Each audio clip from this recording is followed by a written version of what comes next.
they seek to reach all the corners of the earth. Assalamu alaikum to all our lovely viewers. We are back with a new episode of Roundup. Lots has happened over the past week, and to know more, let's have a look at this week's headlines. According to White House officials, millions of COVID-19 vaccine doses have been ordered for young children in anticipation of possible federal authorization from next week. The government allowed pharmacies last week to start placing orders with 5 million doses initially available. According to research by Australia's science agency, the amount of plastic pollution on Australia's coast has decreased by up to 30% on average as a result of work by local governments to reduce litter. Scientists from CSIRO surveyed 130 coastal sites in 6 Australian states for plastic and other litter such as glass. A NASA mission to study the role that dust plays in Earth's weather and climate systems is due to be launched this month. The instrument, called EMIT, Earth's Surface Mineral Dust Source Investigation, will be installed on the International Space Station, where it will study the movement of dust around the world. Scientists hope this will help them understand the effect that dust has on the planet and climate change. A German-Armenian man was arrested on Wednesday after he drove into a crowd of school children and crashed into a shop window, resulting in the death of one teacher and leaving a dozen people wounded. The driver was caught by passers-by while trying to flee and later handed over to police. On the 100th day of Russia's invasion of Ukraine, the United Nations has called for an end to a conflict that has and will not have a winner. According to the international body, 15.7 million people remain in need of humanitarian assistance, with hundreds of thousands of people lacking access to water, electricity, and millions suffering from food insecurity. Thank you for the headlines. Now let's dive into our first report brought to us by Ghani. In this report, we talk about the worsening situation of Yemen, which has sadly already cost more than tens of thousands of lives.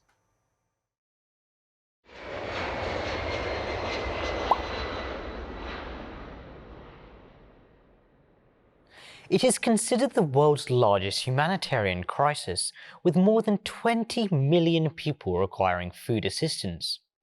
So then why, almost 8 years into an armed conflict that has killed tens of thousands, are we not talking enough about Yemen? Let's speak to Numan Ahmed, a senior research associate at The Hague in the Netherlands, to find out more.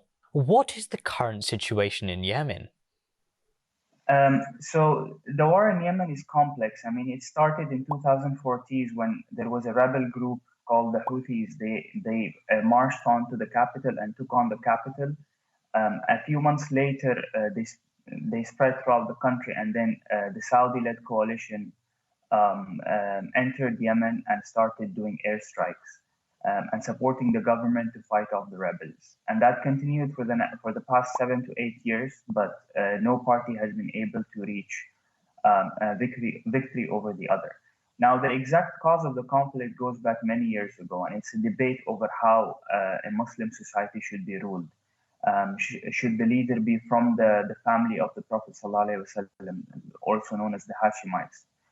Or should the leader be elected in a democratic manner, and whoever has the qualifications, the necessary qualifications to become a leader? Now, because of the humanitarian situation and because of the stalemate, because no side since 2014 has been able to win over the other, there is now efforts towards implementing a peace deal.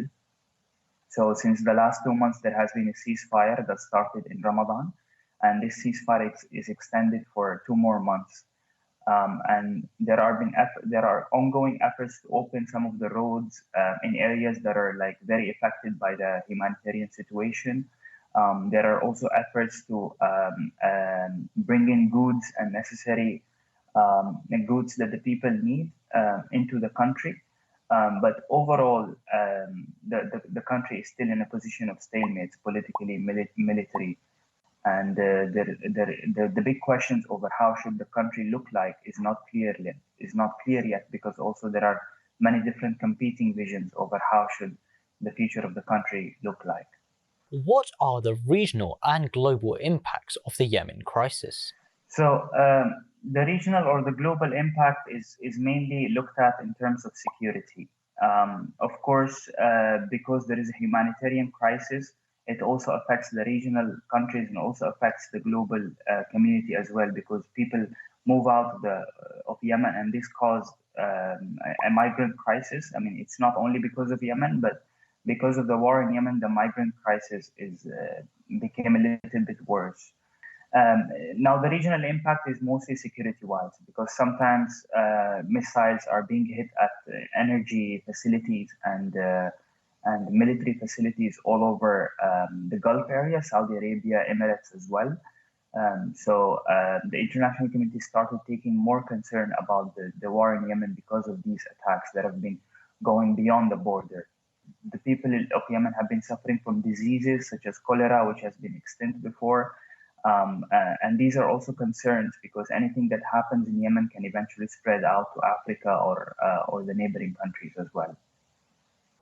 What is the role of the international community? So the role of the international community in the conflict itself, well, many international actors, many Western countries have supported some side or the other by either giving them weapons or facilitating the military operations. So some countries are involved or complicit in human rights abuses and breaches of the international law, but also that many of the countries that happen that they're trying to provide aid to alleviate the humanitarian situation, but their aid is often not addressing those who need it the most. What should be done?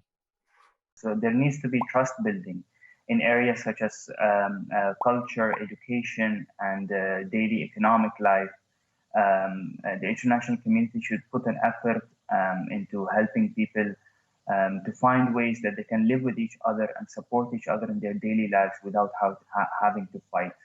Another thing also is to engage the youth, engage them in ways that they can help end the conflict, because those people are marginalized and they're also one of the most people affected by the conflict.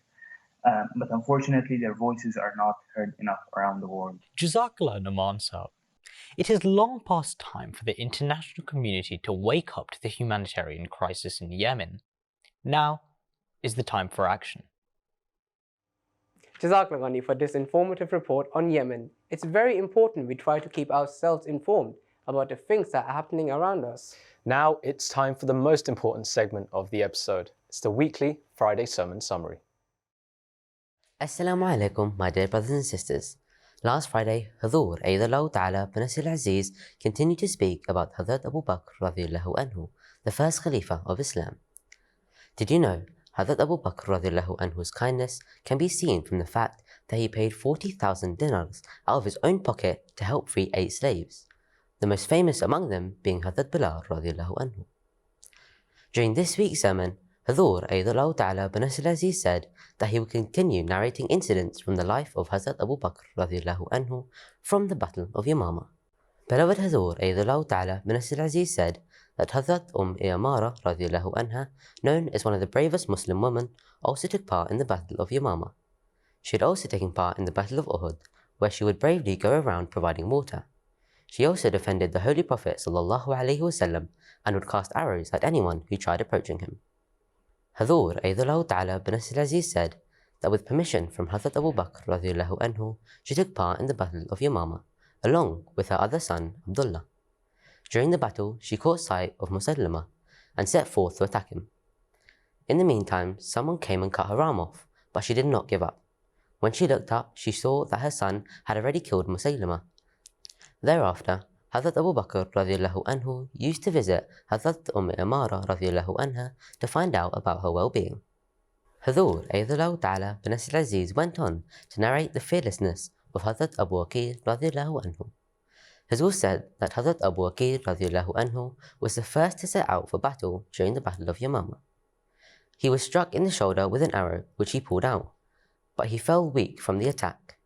Despite this, upon hearing someone calling the Ansar encouraging them for battle, he stood up and set forth for battle. A fierce battle started in which Hazrat Abu Aqil radiallahu anhu's arm was cut off, and he took many blows which would lead to his martyrdom. As he took his final breaths, he inquired as to who had lost the battle. When informed that the Muslims were victorious, he raised a finger to the heavens and then passed away.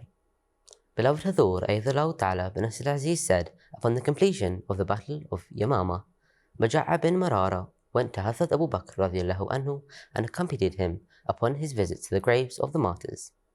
He related to Hazrat Abu Bakr radiallahu anhu regarding the great bravery shown by the Muslims during this battle.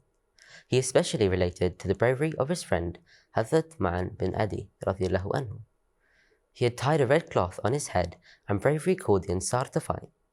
Later, he saw him among the fallen martyrs. Upon hearing these accounts, Hazrat Abu Bakr radiallahu anhu was moved to tears. Hathor Ayyadallahu Ta'ala bin Nasir al-Aziz said that after sending Hazrat Khalid radiallahu anhu to Yamama, Hazrat Abu Bakr radiallahu anhu saw in a dream that some dates were presented to him, and when he ate one, he found it not to be a date, but a seed. He chewed it for some time and then threw it. He took this dream to mean that Hazrat Khalid radiallahu anhu would face heavy opposition at Yamama, but would be victorious. When Hazrat Abu Bakr radiallahu anhu learned of the Muslims' victory at Yamama, he fell into prostration and then also prayed for those who had lost their lives. Towards the end, Hathor Ayyadallahu Ta'ala bin Nasir al-Aziz said that this chapter regarding the hypocrites was now complete, and he would continue narrating other incidents in future sermons. Dear brothers and sisters, this was just a very brief summary of last week's Friday sermon, which was filled with many interesting stories and incidents. We hope you are able to hear the full Friday sermon, which can be found on mta.tv. Until next time, Assalamu alaikum. Jazakallah for the summary. Up next, we fly over to Ghana, where we will be presenting an exciting report all about pineapples. Sounds rather interesting and something a bit different from our usual reports. Let's take a look.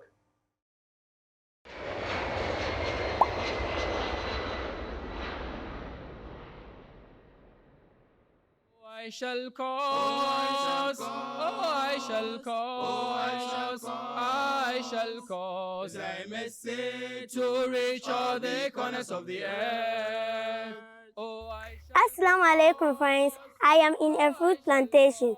Do you know what it is? I shall cause thy message to reach. It is the pineapples in Ghana. Ours is very special. Do you know what? Take a look.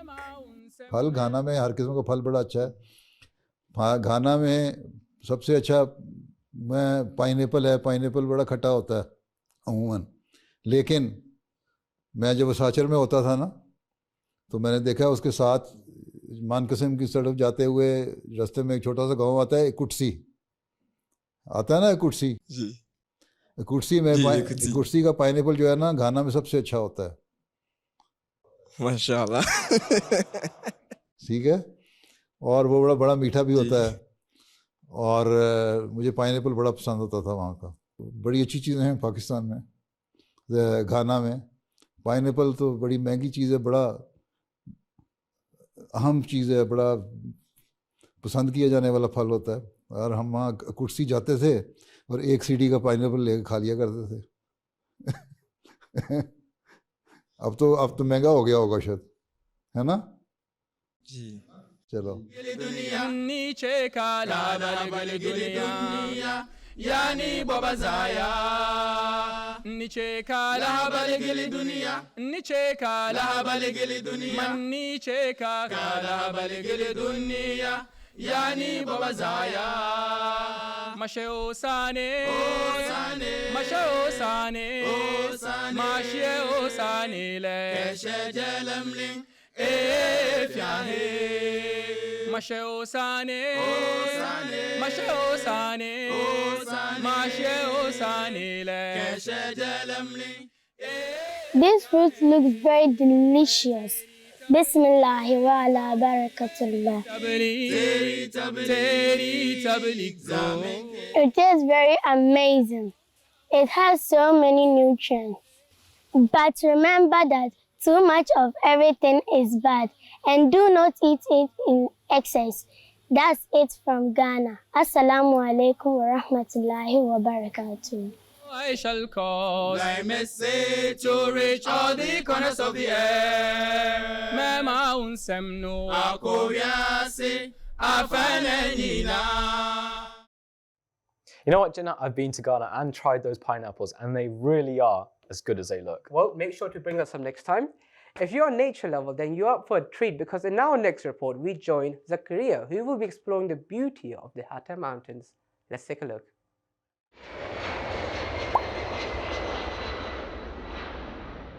Assalamu alaikum, everyone. Now, when you think of UAE, you picture the vast Arabian desert. But would you believe that the UAE also has a beautiful mountain range? Today, I'm going to show you some of UAE's stunning mountains. Welcome to Hatta. 80% of the UAE's land area is made up of the Arabian Desert, but the eastern side of the UAE is where the Hajar Mountains lie. Hatta is an enclave in the Hajar Mountains, about 1.5 hour drive from Dubai. It is very popular among locals and tourists who want to escape the hustle and bustle of city life. One of the most iconic parts of Hatta is definitely the Hatta Dam, where you can go and venture out and get in touch with nature. You can rent out different kinds of boats, such as electric boats, pedal boats, and kayaks. I'm feeling quite adventurous today, so I'm going to go kayaking, and I'm going to take you with me. Come on! Hatta Dam was constructed in the late 1990s. Before it was built, residents had to rely on wells due to lack of rainwater. But now, Hatta Dam is a sustainable source of water, especially for farmers all year round. If you are looking for more action-packed fun, you can head over to the Hatta Wadi Hub, which has activities for all ages. You can go trekking through the rugged mountains, or even mountain biking, jump on a massive trampoline, and at night you can camp out and wake up to a breathtaking sunrise. Hatta also has something for the history buffs. Let's go explore the Hatta Fort. Built in 1896, the Hatta Fort is one of the most significant monuments in the UAE. Used as a residence and a defense facility, the fort is made of mountain stones and mud bricks, and the watchtower has a circular staircase leading to the roof. Well, I hope you enjoyed visiting Hatta with me. The best time to visit is in the winter months. Well, you can come in the summer, but in 50 degrees weather, don't say I didn't warn you. That's it for me. Jazakallah. Jazakallah, Zakaria, for that report. As we draw towards the end of the episode, we've got one last report prepared by the USA. Let's have a look at this report on cherry blossoms.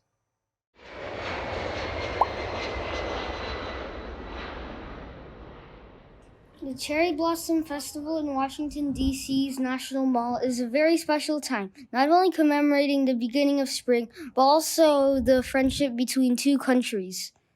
This year, the festival took place from March 20 to April 17th.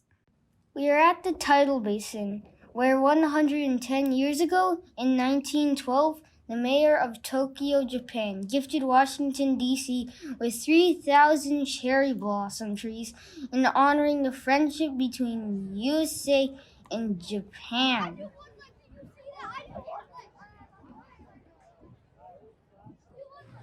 The National Mall is a part of the U.S. National Park Services, and one of the cool activities for kids is the Junior Ranger program, which is at most national parks in the United States. Find any of the park rangers to get an activity book and complete as many activities as you can in your age group. And this is how you can earn a badge. The parks are also a great way to learn about the history and the culture of our country and how we can help take care of Allah's beautiful creation. Although the tidal basin holds the main attraction, cherry blossoms can be seen all over the city, including in front of our very own American Fazl Mosque.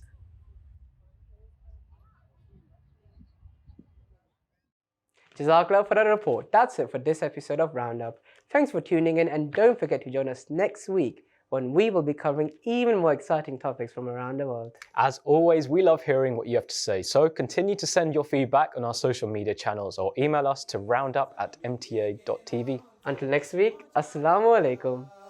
Oh, I shall call, oh, I shall call, I shall call, oh, I shall call, I shall call. Thy message to reach all the corners of the earth. Oh, I shall call, oh, I shall call, I shall call, oh, I shall call, I shall call. Thy message to reach all the corners of the earth.